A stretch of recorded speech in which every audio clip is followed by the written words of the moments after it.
শাহীন খান আপনি লিখেছেন, কবুল না বলে শুধু স্ট্যাম্পের উপর স্বাক্ষর করলে কি বিবাহ হবে?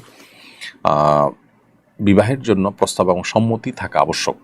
স্টাম্পে স্বাক্ষর করলে বিয়ে হয় না। তবে সেখানে যদি লেখা থাকে যে আমি অমুক অমুকের কাছে প্রস্তাব দিচ্ছি, আর জন্য লেখা থাকে যে আমি কবুল করলাম, এটা পড়ে তারপর স্বাক্ষর করা হয় বা এটা দেখে তারপর স্বাক্ষর করা হয়, তাহলে বিবাহ বিশুদ্ধ হতে পারে এবং সেখানে সাক্ষীর উপস্থিতি জরুরি।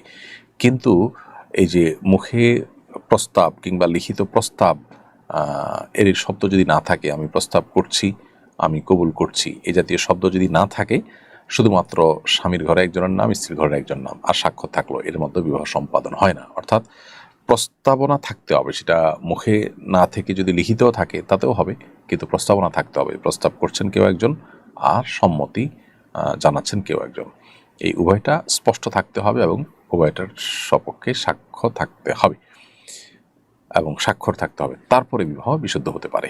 শুধুমাত্র স্টাম্পে স্বাক্ষর করলেন আর সেখানে স্বামীর ঘরে একজনের নাম, স্ত্রীর ঘরে একজনের নাম থাকলো আর বিয়ে হয়ে গেল, পাঠা সেরকম না।